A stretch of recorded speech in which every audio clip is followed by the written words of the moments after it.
प्राचीन काल से भारत बौद्धिक संपदा में समृद्ध था और सोने की चिड़िया कहा जाता था।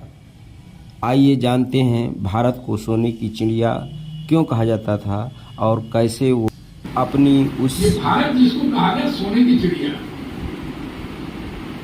और वो सोने की चिड़िया भारत को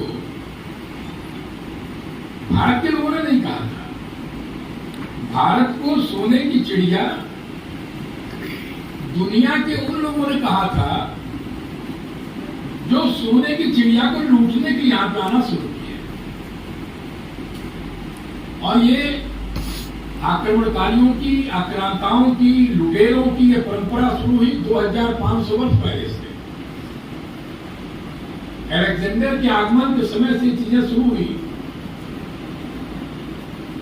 जिसको दुर्भाग्य से हमारे इतिहास की पुस्तकों में अलेक्जेंडर द ग्रेट, चाणक्य के पिताजी या तो चढ़क रहे हो या फिर चाणक्य रहे हो, या उस पीढ़ी के जितने भी लोग रहे हो या उसकी पीढ़ी पहले की पीढ़ी के जितने लोग रहे हो, उन्होंने कभी भी राजतंत्र को, राजतंत्र की सत्ता को शिक्षा के केंद्रों पे हावी नहीं होने दिया। और उसका नतीजा ये था, अब इस समय तो दुर्भाग्य है कि दुनिया भर में, भारत में खासतौर से फिर से वापस चर्चाएं चलती है। नहीं तो याद है आपको कि चंद्रगुप्त को जो भेड़ बकरी चलाने वाले परिवार से निकाल करके खड़ा किया गया, ये पूरी दुनिया के इतिहास में एक अपने आप में उनका एग्जाम्पल है कि हमें खड़ा करना है योग्य व्यक्ति को, और योग्य अगर नहीं है तो उसको पीट पाट करके योग्य बनाना है। और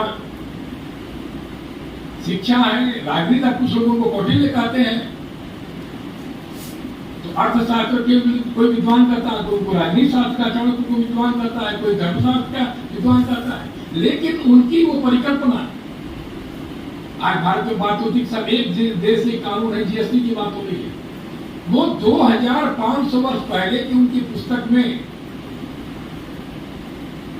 एक टैक्स की बात लिखी हुई है, एक कर की बात लिखी हुई है, और कर देने की प्रणाली इतनी कठिन थी,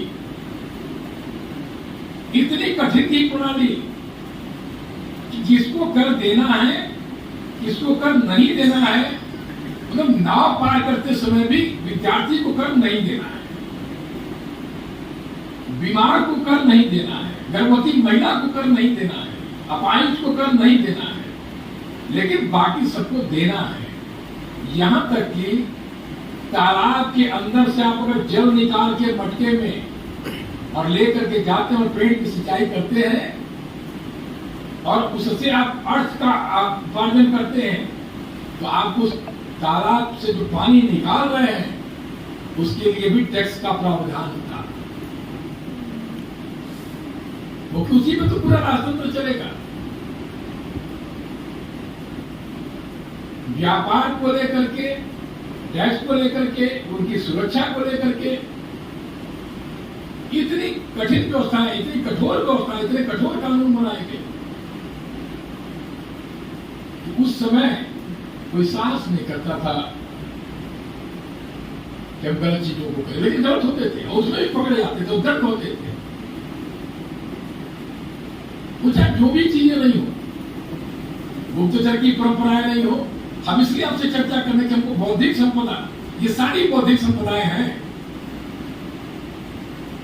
और संयोग से हमारे बीच में हो सकता है कि जो भारत भूमि को लूटने के लिए आ रहा है वो महान कैसे हो सकता है, किस रूप में महान हो सकता है? महान तो यहाँ पे शिवाजी थे, राणा प्रताप थे, राणा सांगा थे, चंद्रशेखर आजाद थे, भगत सिंह थे, हम तो उसको रवि पे यहाँ पे बोल रहे हैं, जिनकी महानता का उदाहरण ये बगल में है, या ढेर सारे ऋषि मुनि हमारे हैं जो महान रहे, जैसे महर्षि भारद्वाज की तपस्थली रही, और प्रयागराज तो जहां का सैकड़ों नहीं हजारों साल का इतिहास है।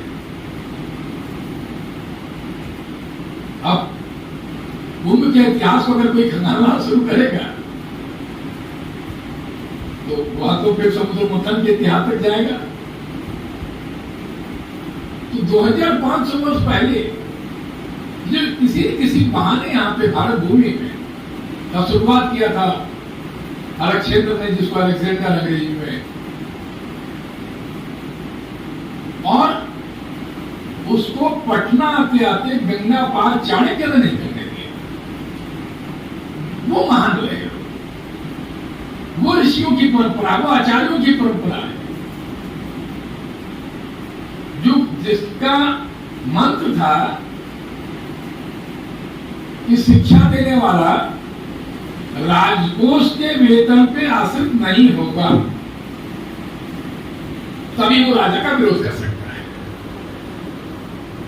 अगर राजतंत्र से बाद में चीजें बदली को तो उसकी आवश्यकता भी रही, लेकिन उस समय तो यही था ना कि मान करके यापन करना है, गुरुकुल चलेंगे, लेकिन राजकोष से धन अध्यापक को नहीं दिया जाएगा, किसी आचार्य को नहीं दिया जाएगा, आचार्य लेगा नहीं उसको। और ये पूरी की पूरी परंपरा तक्षशिला में भी रही, नालंदा में भी रही, उस समय भी रही। यही कारण था कि patent, copyright, trademark, design secret, सिर्फ एक चीज नहीं पढ़ाई गई जो पढ़ाई जाना चाहिए था कि जो समुदाय की संपत्ति है, वो जो बौद्धिक संपदा है, उसका प्रोटेक्शन कैसे होगा, सब है उसमें, हम उस पर भी आएंगे। लेकिन हम इसीलिए चर्चा कर रहे थे कि वो जो हमारी हजारों साल पुरानी विरासत रही है भारत की, जिसको उस कालखंड के बाद में अब मुगलों ने तो उसको बलपूर्वक हासिल करने का प्रयास किया, कुछ ने लोग लालच में हासिल करने का प्रयास किया, कुछ यहीं पे बस गए, उनको लगता था कि नहीं इससे बढ़िया धरती कुछ नहीं हो सकती है। अभी कुछ समय पहले 8 दिन के लिए श्रीनगर में थे, वहां पे विश्व बौद्धिक संपदा अधिकार का एक बड़ा शिल्पियों का एक मेला था। अब सही बात है, वो मरुस्थल में रहने वाले जो तुर्की है, अरबियन है, जहां पर रेत उड़ रही है, वो बाल को अगर ढके नहीं तो 10 मिनट के अंदर उनके पूरे बाल में रेत घुस जाएगी। वो उनका अपना बनाया हुआ ड्रेस नहीं, उनकी मजबूरी में धारण किया हुआ ड्रेस। मैं वहां उस देश में भी रहा हूं। अब उनके लिए तो काश्मीर स्वर्ग लगेगा ही, उनके लिए तो वही स्वर्ग है ना। सही बात, वो रेत के देश से आ रहे हैं, तो उनको स्वर्ग लगेगा। तो उन्होंने लिख दिया था यही स्वर्ग है। तो पूरी अखंड भारत भूमि स्वर्ग रही है। और अखंड भारत भूमि जब हम कहते हैं तो जो लोग कहते हैं साहब ईरान, वो पर्शिया है, और पर्शिया भारत का अभिन्न अंग रहा है। बाकी तो हम सारे ब्रह्मांड उन्मूलन की तो बात नहीं कर रहे हैं, पर्शिया की बात कर रहे हैं, जिसका सारे ज्ञानी बोलते साहब वहां से कला आई है, शिल्प आई, अरे वो इसी का भूभाग है। अफगानिस्तान इसी का भूभाग है, पाकिस्तान, बांग्लादेश आपकी जानकारी में यही का भूभाग है, जो अखंड भारत हम करते हैं। वो सारी की सारी बौद्धिक संप्रदाय, जो लोग श्रीनगर भी गए और हमारे जैसे लोग शिलांग भी गए, नॉर्थ ईस्ट मेघालय गए, कई मामले में शिलांग श्रीनगर से और सुंदर है।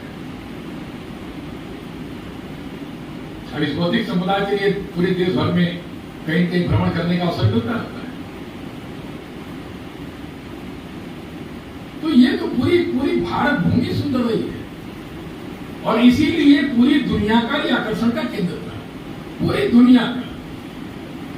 अब पुराने लोग जब इकोनॉमिक्स लोग निकाल रहे हैं तो कोई कह रहा है साहब 28% पूरी दुनिया की जीडीपी यहाँ पे थी, कोई कहता है 32% पूरी दुनिया की जीडीपी यहाँ पे थी, तो क्यों नहीं रहेगी? लुटेरे केरल में घुसे मसाले के लिए, अफगानिस्तान से होकर के दूसरे रास्तों से घुसे शिल्प के लिए, कला के लिए, कपड़े के लिए, वस्त्र के लिए।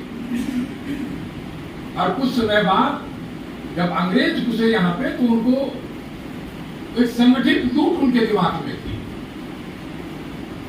उन्हीं के इतिहासकार लिखते हैं कि मैनचेस्टर के कपड़े भारत के रेशम के, भारत के कॉटन के वस्त्रों के सामने सूती वस्त्रों के सामने मैनचेस्टर के कपड़े बड़े इंफीरियर क्वालिटी के थे, जिसको पूरी दुनिया में बोलते साहब ये मैनचेस्टर है, बहुत ही इंफीरियर क्वालिटी के। पहला। दूसरा, जो यहाँ पे बनाने की जो कला थी, आज भी भारत में वस्त्रों को बनाने की जो कला है वो अभी भी इतनी अधिक है जो पूरे दुनिया के किसी भी हिस्से में नहीं है। हम नॉर्थ ईस्ट से वाकिफ है, हम बनारस से भी वाकिफ है, हम प्रयागराज से भी वाकिफ है। पूरी दुनिया में इतने शिल्प, इतनी